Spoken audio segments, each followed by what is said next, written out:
We begin this 5-on-5 on the track. It's time to go racing here on BronxNet this morning. 21-year-old Colton Herta is the champion of the 2021 Grand Prix of St. Petersburg last weekend at IndyCar. Herta won the pole Saturday with the fastest qualifying time in the race. Sunday, he led all but 3 laps from the pole position on the 1.8-mile street course. This is his 4th win in IndyCar. 3 of the 4 were won when he started from pole. The laps that he didn't lead were the ones surrounding pit stops. He set a track record by leading 97 out of the 100 laps. Here's more with Colton Herta. So excited for the team, for Gamebridge, for Honda, everybody involved. Obviously, such a big win for my career on a street circuit here in St. Pete. Another venue ticked off the box, and yeah, just can't wait to get to Texas now.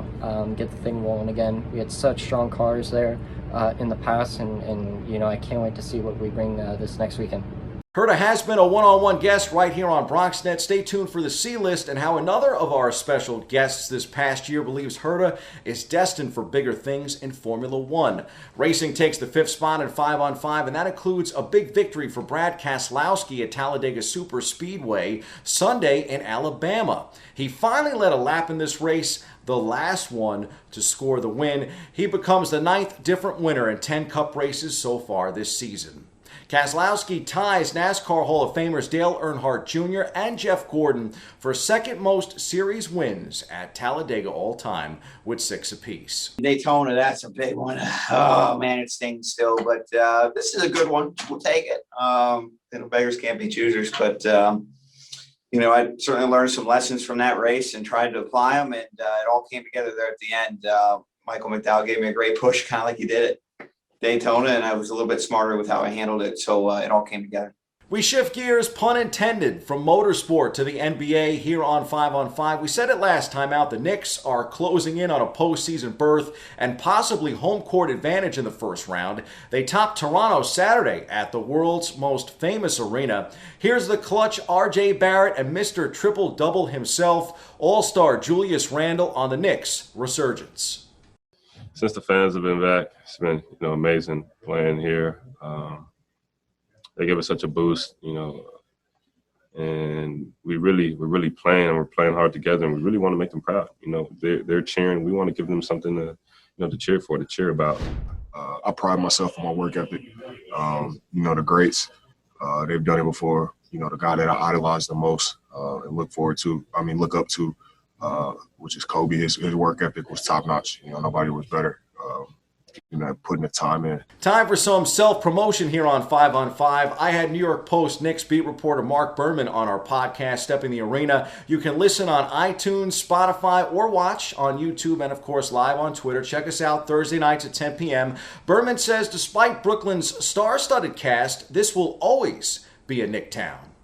I thought that the Nets would be bigger once they got Durant and Irving, and they never seem to get – they're not stealing Knicks fans. I mean, this was the season to steal Knicks fans, and there's no way they're stealing one Knicks fan the way the Knicks are playing. I mean, it's just one of those weird circumstances where Brooklyn cannot take over the town. Right now, the best pitcher in town is a 2-pony race, but it still looks like Jacob Degrom in Queens has the edge. His 15 Ks in a complete game shutout this past weekend grabs the 3rd spot here on 5-on-5. 5 stories that you may have missed and 5 to look out for this coming weekend. Here's Degrom and his very happy Mets manager.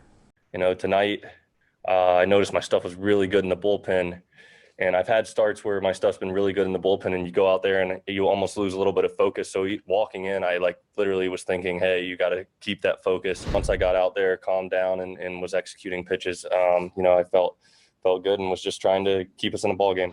I mean, we're witnessing something special. You're right. He's doing an unbelievable job. In the start of the season, I keep hearing these numbers that, it's striking out each start, record setting. I think it's up to 50 strikeouts now.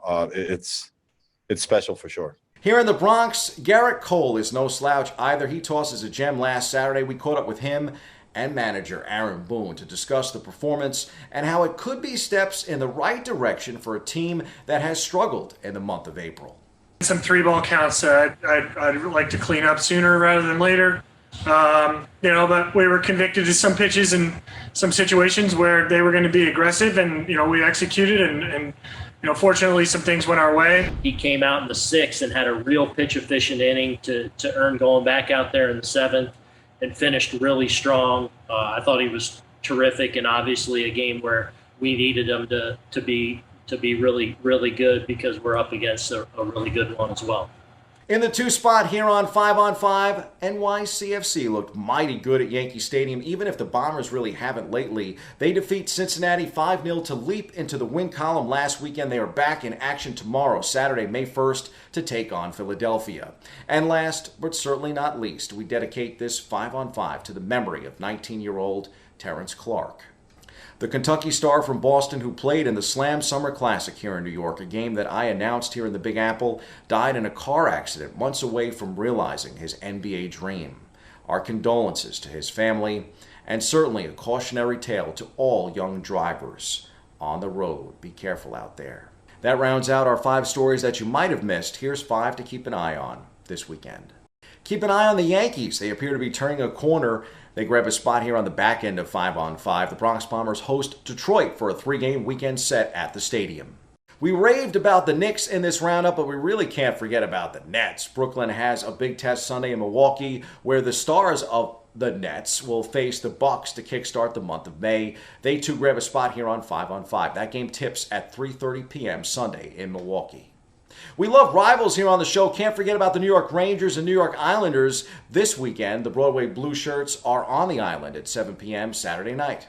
That leaves 2 spots. LeBron James has missed about 20 games with a high ankle sprain. No official update yet for the LA Lakers star, but the buzz is that the King might be back next week instead of the original rumor of weeks away. I would keep a keen eye on that story heading into the weekend. And rounding out 5-on-5, some news from this past week to keep an eye on as more details continue to emerge. Formula One is going to have a second Grand Prix right here in the U.S. with Austin's Circuit of the Americas already on the calendar. F1 is trying again to make a further breakthrough in the land of the free. Thus, it has embarked upon a 10-year journey to host a second race, the Miami Grand Prix, from 2022. The U.S. audience is still relatively small when you think about it, around 1 million viewers on TV from an overall population of 328 million people. Miami is on the calendar, baby. We will see you there in 2022. That's 5-on-5. We get some perspective from the last American to win the F1 crown in this C-list on the young man that he thinks could become the next one to have that honor.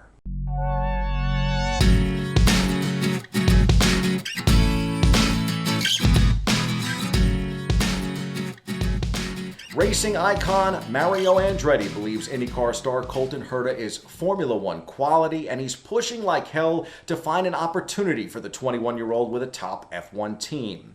Both Herta and Mario have been guests with us right here on BronxNet. It's exciting to see Colton have continued success, especially at such a young age, making moves in the sport, and it's always great to hear what Mario Andretti has to say when it comes to racing. Mario has the quote of the week, courtesy of motorsport.com. Open quote, I think America is probably the only country on the planet that can really properly host 2 Formula One races. Quite honestly, I think F1's fan base in America is somewhat understated, but it needs to be perked up, and the only thing it's really missing as an American driver. I'm pushing like hell for Colton. You've got to remember, Colton went to race in England when he was 15 years old, all by himself. That's always been his objective, but he's very quiet and unassuming. He's not pushy, but I see a quality there, a Formula One quality.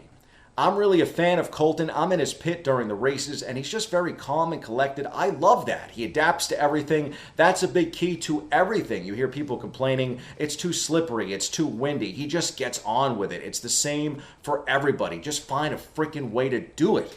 It would be something else to have the last 2 Americans to win the F1 title right here on BronxNet. Congrats to Colton. First things first, he's aiming for an IndyCar title in 2021. Congrats to F1 as well on focusing on growing the sport here in the U.S. Exciting times for American racing. That's your sports. I'm Bobby C. Tune in Monday morning on Open for our interview with Fordham football star Ryan Greenhagen.